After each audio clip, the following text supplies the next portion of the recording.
अस्सलाम वालेकुम दोस्तों, मैं तंजीम अहमद स्कॉलर फार्मेसी पे आप सबका स्वागत है। Human anatomy and physiology second के शॉर्ट टाइप क्वेश्चन को सॉल्व करने जा रहे हैं। बहुत इंपॉर्टेंट क्वेश्चन है, आपके अपकमिंग एग्जाम में आ सकते हैं, इसलिए वीडियो को लास्ट तक देखिएगा। आइए स्टार्ट करें। पहला question, define autocrine and paracrine gland. Autocrine और पैराक्राइन ग्लैंड को डिफाइन करना है। सो ऑटोक्राइन ग्लैंड क्या होती है? ऐसी ग्लैंड जो कि हार्मोन या किसी सिग्नलिंग मॉलिक्यूल को सिक्रीट करे या रिलीज़ करे, और वो मॉलिक्यूल उसी सेम ग्लैंड पे ऐड करके और रिस्पांस या एक्टिविटी शो करे, या तो उसको इनहिबिट कराए या उसको इन्फ्लुएंस करे।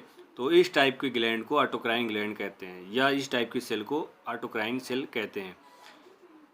पैराक्राइन ग्लैंड क्या होती है? ऐसी ग्लैंड जो कि हार्मोन या किसी सिग्नलिंग मॉलिक्यूल को जब रिलीज़ करता है तो एक्स्ट्रासेलुलर फ्लूइड में उपस्थित जो भी सेल्स होती हैं, नियर बाय जो सेल्स होती हैं, उस सेल पे वो मॉलिक्यूल बाइंड होके और एक्शन प्रोड्यूस करे, या तो उसको इनहिबिट करे या उसको इन्फ्लुएंस करे।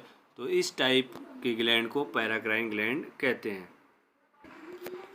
Question 2, explain the role of CCK and secretin in intestinal phase of digestion. Intestine में जो डाइजेशन प्रोसेस होती है उसमें सीसीके और सिक्रेटिन का क्या रोल होता है? जैसा कि आपको पता है कि स्टमक में डाइजेशन होता है, फिर वो फर्दर काइन जो बना होता है वो आगे इंटेस्टाइन में मूव करता है। जो कॉम्प्लेक्स मॉलिक्यूल होते हैं इंटेस्टाइन में वो सिंपल मॉलिक्यूल में कन्वर्ट होते हैं।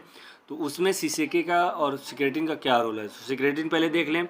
सिक्रेटिन ये आपका पेप्टाइड हार्मोन होता है जो कि ड्यूडेनम के एस सेल से सिक्रीट होता है। ड्यूडेनम किसका पार्ट है? आपका स्मॉल इंटेस्टाइन का फर्स्ट पार्ट है, अपर पार्ट कहलाता है। और सिक्रेटिन करता क्या है? तो ये पैनक्रियाटिक जूस के रिलीज़ को बढ़ाने का काम करता है। पैनक्रियाटिक जूस में क्या चीज़ उपस्थित होता है? बाइकार्बोनेट आयंस ज़्यादा मात्रा में उपस्थित होते हैं, और ये क्या काम करते हैं? ये जो एसिडिक पीएच है उसको बेसिक पीएच में कन्वर्ट करने का काम करते हैं, मतलब अल्टीमेटली पीएच को बैलेंस करने का काम करते हैं।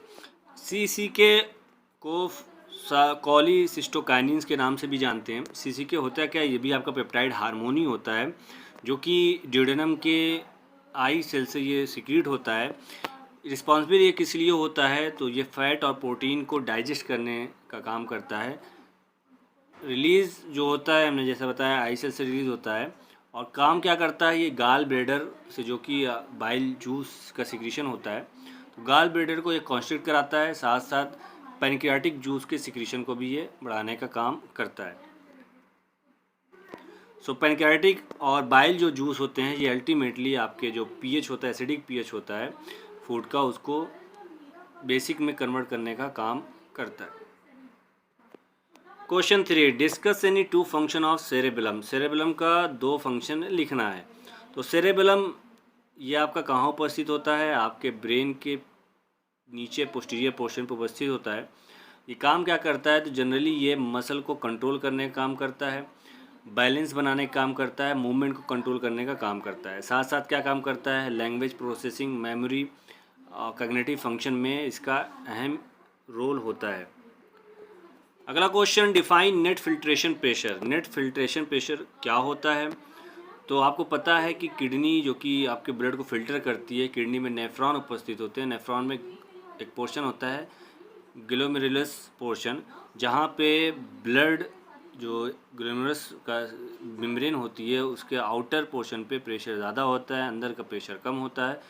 इन दोनों प्रेशर के, outward pressure minus inward pressure, तो जो प्रेशर मिलता है वही आपका नेट फिल्ट्रेशन प्रेशर कहलाता है। फार्मूला इसका होता है net filtration pressure NFP equal to glomerular blood hydrostatic pressure minus capsular hydrostatic pressure plus blood colloidal osmotic pressure.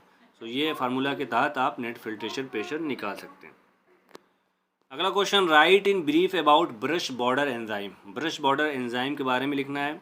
तो जैसा कि आपको पता है कि स्मॉल इंटेस्टाइन का जो एपिथेलियल सेल्स होती है, इनर लाइनिंग वाली सेल्स, उस पर माइक्रोविलाई प्रेजेंट होते हैं, और माइक्रोविलाई में ही आपके डाइजेस्टिव सिस्टम, डाइजेस्टिव एंजाइम्स जो ब्रश बॉर्डर एंजाइम कहलाते हैं वो उपस्थित होते हैं। इनका काम क्या होता है? तो कॉम्प्लेक्स जो न्यूट्रिएंट्स होते हैं उसको सिंपल में कन्वर्ट करते हैं, ठीक है, सिंपल मॉलिक्यूल्स में कन्वर्ट करते हैं। कॉम्प्लेक्स न्यूट्रिएंट्स में जैसे आपके कार्बोहाइड्रेट, प्रोटीन, फैट, ये सब क्या है? कॉम्प्लेक्स होते हैं, इसको और सिंपल में कन्वर्ट करते हैं, जिसकी वजह से जब ये सिंपल मॉलिक्यूल में कन्वर्ट हो जाता है तो आसानी से एब्जॉर्ब हो जाता है। तो एंजाइम का नाम देख लें, लैक्टेज, सुक्रेज, माल्टेज, पेप्टाइडेज। ये एंजाइम्स होते हैं जो कि कॉम्प्लेक्स न्यूट्रिएंट्स को या कॉम्प्लेक्स मॉलिक्यूल्स को सिंपलर मॉलिक्यूल्स में कन्वर्ट करने का काम करते हैं, जिसकी वजह से इजीली ये चीज़ एब्जॉर्ब हो जाती है। Question 6, thyroxine hormone is release from dash cells of dash gland. Thyroxine hormone gland की किस सेल से सिक्रीट होता है, कौन सी ग्लैंड की कौन सी सेल से सिक्रीट होता है? तो थायरॉक्सिन हार्मोन आपका थायराइड ग्लैंड के फॉलिकुलर सेल से सिक्रीट होता है। Question 7, mention any 2 function of hypothalamus. Hypothalamus का कोई 2 फंक्शन लिखना है। सो हाइपोथैलेमस जो कि आपकी बॉडी टेम्परेचर को मैनेज करता है, आपके हंगर को, थर्स्ट को, mood, sex drive, blood pressure, sleep, इन सब को क्या काम करता है?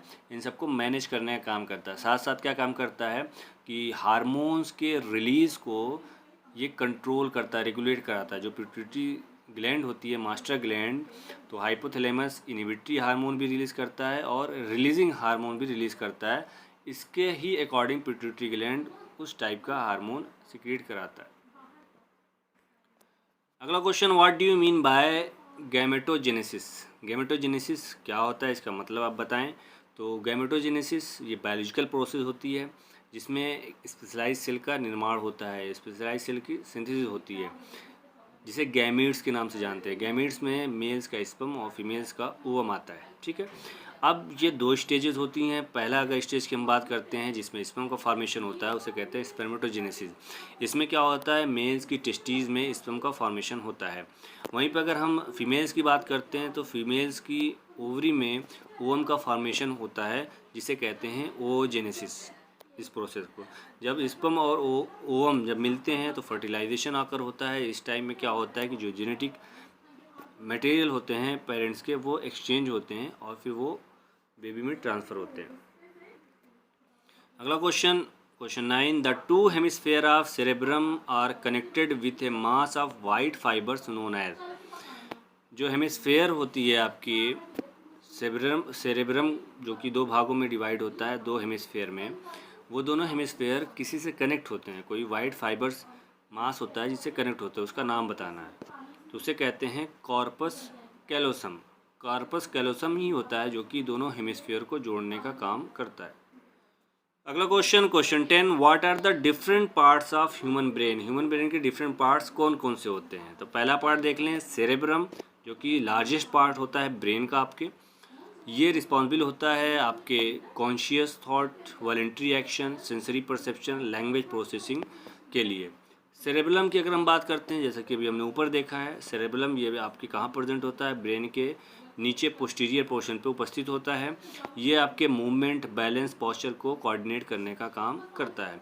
ब्रेन स्टेम की अगर हम बात करते हैं तो ये ब्रेन और स्पाइनल कार्ड को कनेक्ट कराने का काम करता है। अगर इसके फंक्शन की हम बात करें तो ब्रीथिंग, हार्ट रेट, डाइजेशन, इन सब में इसका अहम योगदान होता है। डाइंसिफिलॉन की अगर हम बात करते हैं तो ये आपके थाइलमस और हाइपोथैलेमस इसमें उपस्थित होता है।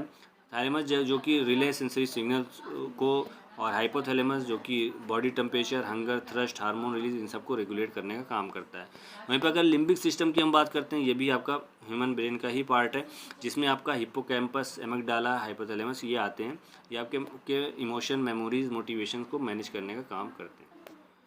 Question 11, define reflex action. Reflex action क्या होता है? तो ये आपका जब कोई स्टिमुलाई आपकी बॉडी पे ऐड करता है तो इनवॉलंटरी ऑटोमेटिक रिस्पांस होता है, ठीक है, उसे ही रिफ्लेक्स एक्शन कहते हैं। अब अगर इसको समझना है तो जैसे आप चल रहे हो रास्ते में, अचानक से आपको कांटा चुभ जाए तो आपका पैर फ़ौरन वहाँ से हट जाता है, तो यही कहलाता है आपका रिफ्लेक्स एक्शन। इसमें क्या होता है कि इसमें डायरेक्टली ब्रेन इन्वॉल्व नहीं होता, इसमें आपका स्पाइनल कॉर्ड ही प्राइमरी इन्वॉल्व होता है और फ़ौरन ही यही डिसीजन मेकिंग होता है। आप अपने से कॉन्शियस माइंड से डिसीजन मेक नहीं कर सकते हो, फौरी तौर पे आप अपने हिसाब से नहीं हटा सकते हो। रिफ्लेक्स एक्शन होता है, उसी दौरान आप अपने बॉडी को हार्मफुल सब्सटेंस से हटाने का प्रयास करते हो, ठीक है, तो उसे ही कहते हैं रिफ्लेक्स एक्शन।